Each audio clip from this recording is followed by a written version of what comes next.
Hello, everyone. My name is Joe Sergi, and this is the fifth module of my self-help kit on the happy life. This is the audio-visual component of Module 5.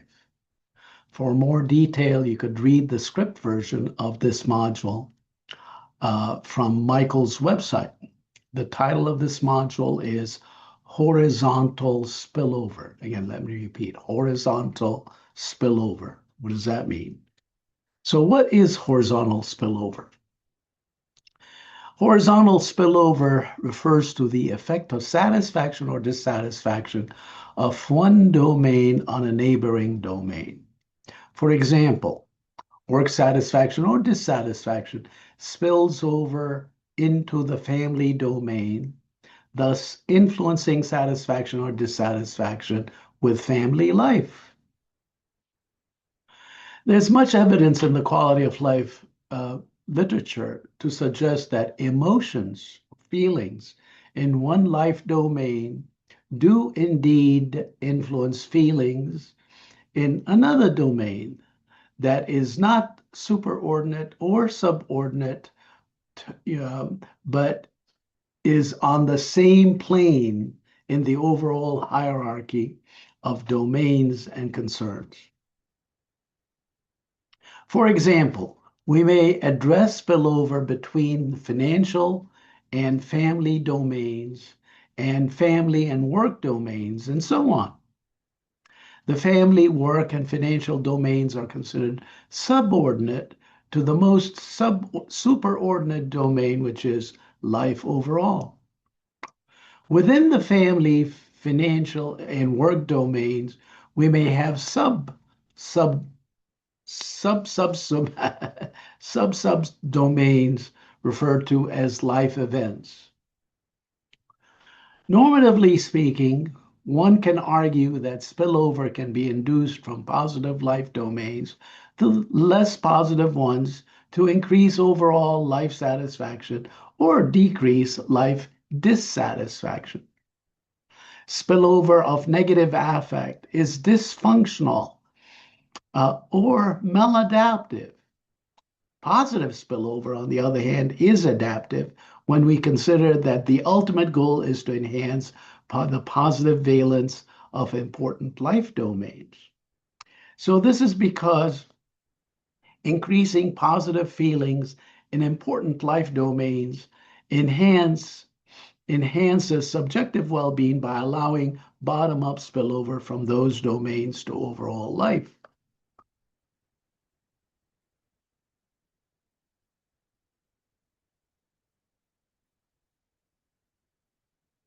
Consider the story.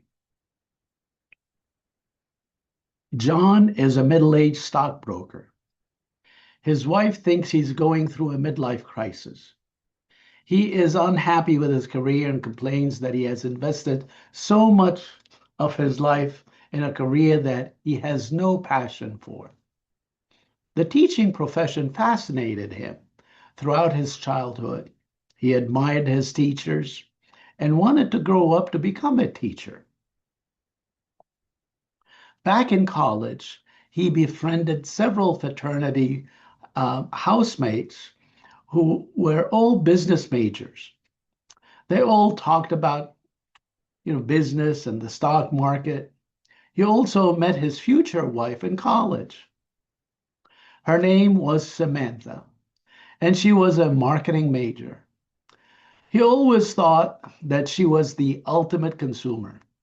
She had lavished, she had lavished, I'm sorry, she had lavish tastes in clothes, dining, in fine cuisine, and traveling to exotic places.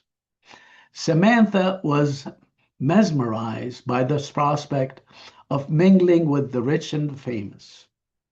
She wanted to marry a successful businessman who could provide her with an extravagant lifestyle. John fell in love with her and sought her love and respect. She had a passion for life, and he sipped and drank from her cup of life. Thus, his interest in business and finance peaked, and he decided to major in finance. He married her and became increasingly motivated to fulfill her dream of joining the economic elite and mingling in high society. Right out of college, he worked as a loan officer at a bank for a few years. Then he moved to a large brokerage house in New York. Samantha became a housewife and a homemaker. They tried to have kids, but they had no luck in that department. They thought, or she thought, about adopting, but decided against it. This is mostly because Samantha could not see herself raising a child that was not hers. Nevertheless, she was very content with her role as homemaker. She wanted to live in style.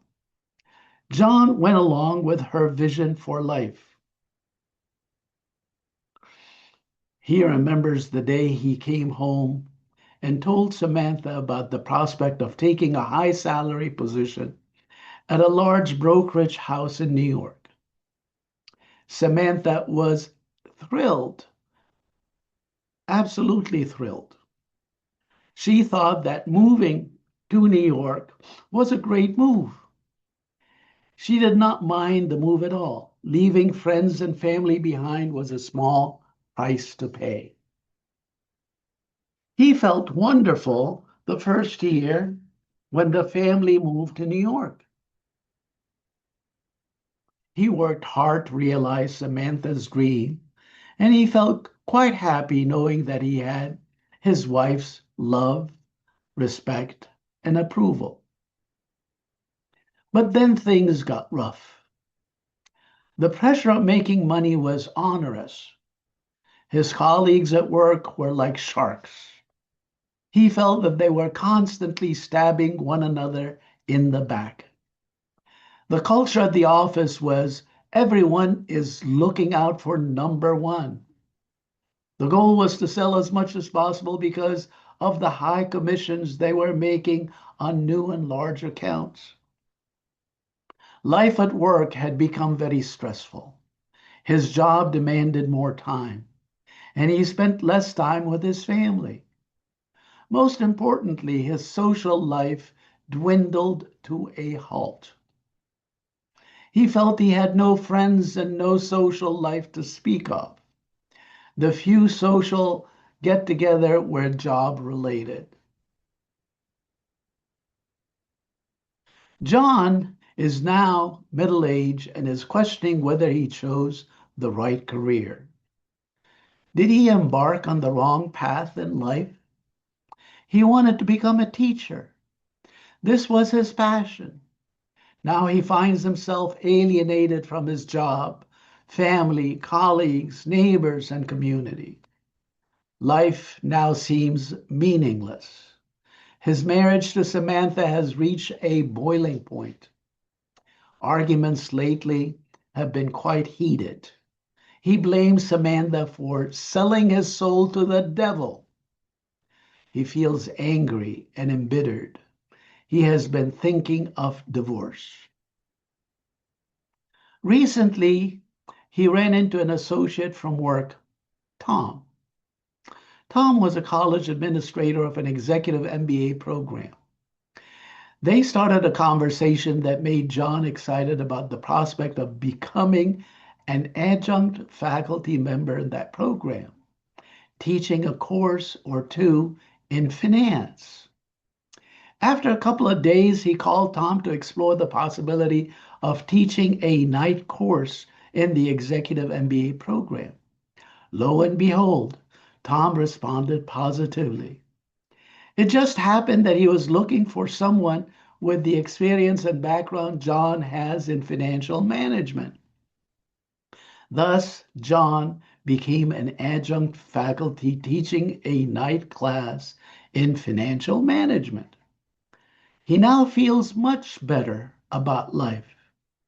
He has a more positive outlook on things. The stress at work is much more tolerable. Even his relationship with his wife seems to be getting better. His childhood passion for finally becoming a teacher is slowly but surely becoming realized. Although he did not quit his job at the brokerage house, night teaching seems to have made a significant difference in John's subjective well being. What has happened to John is a form of of, of what quality of life researchers call horizontal spillover. Horizontal spillover. We can think of his nighttime teaching as essentially a hobby. It is leisure in one sense.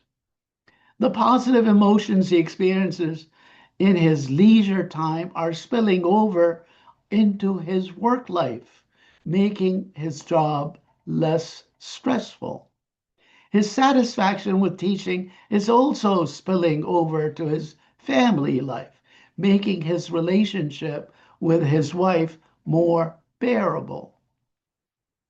At least now, he's not thinking of divorce, and he and his wife are not arguing. Hopefully, by now, the reader has a good understanding of horizontal spillover and how it can enhance subjective well being. We can formulate a principle that captures how people can use this strategy to enhance their own subjective well being as follows. So we can state it as follows. Horizontal spillover, the, the principle. Subjective well-being can be enhanced by inducing positive feelings in a particular life domain, thereby spilling over to neighboring important domains. Doing so increases the positive valence of the neighboring domains or decreases negative valence. This, in turn, should enhance subjective well being through a bottom up spillover of positive affect from the neighboring domain to overall life or life satisfaction. Based on the horizontal spillover, the obvious recommendation is to do your best to increase positive feelings in one area of life, likely to affect other areas. Increasing satisfaction in that area will play an important role not only in enhancing overall life satisfaction directly through a bottom-up spillover, but also indirectly through spillover from other areas, as in what we call horizontal spillover. The obvious way to do this is to engage in life events in that domain that are likely to generate positive affect. These positive feelings should in turn spill over to the life domain and further up the domain hierarchy to life overall. Decreasing satisfaction should also work the same way. By reducing negative feelings within the domain that spill over into neighboring domains, one can decrease overall life dissatisfaction, both directly and indirectly. This can be done in one of two ways. First, one can engage in life events that should guarantee positive emotional outcomes. Experiencing positive life events within an overall negative domain should help reduce the domain's negativity. And diminishing the domain's overall negativity should influence life satisfaction less adversely. Second, one can erect the psychological wall around the negative domain, making the wall less permeable or more impermeable. In other words, doing so helps compartmentalize the negative feelings in that domain so that one can reduce spillage into neighboring domains and overall life. How can people compartmentalize the negative feelings in a domain to prevent spillage or spillover? Consider the following example. Susan is unhappy at work. She believes her boss is discriminating against her because she's a woman, and her chance for a good promotion was lost to a male colleague. She believes she deserves that promotion because she is more qualified than her male colleague. She comes home and her bad feelings about work are adversely affecting her home life. She takes it out on her husband and children. This is horizontal spillover from work life to family life. The resultant outcome is that her subjective well-being plummets. How can she prevent this situation by containing her feelings at work? By building walls to compartmentalize negative affect. Many people do, but some do it better than others. Here are some things that Susan could do. She could convince herself that she will not talk about work with her husband and with her children. She should not bring work home either. She should allow nothing from work to come into the house. Perhaps not even her briefcase. She should discourage her office mates from calling her at home to discuss any work-related matter. She should make it a point of not socializing with people at work outside the office. At home and in other settings, she should engage fully and become more emotionally involved in other areas of her life, at least until the negative feelings in her work life decrease in intensity and frequency. This is not difficult as some might think, right? That's the gist of what we call horizontal spillover. So the idea is that horizontal spillover can produce positive feelings in neighboring domains, as well as overall life satisfaction, as well as negative feelings in neighboring domains that affects ultimately leading to life dissatisfaction. So, and take advantage of the positive spillover and deal with the negative spillover by compartmentalizing the domain that is negative, that harbors these negative feelings, so that you prevent spilling over the spillage of negative affect into the neighboring domain and ultimately affecting life satisfaction at large. That's the gist of it. I'll stop and I will see you in the context of the next module.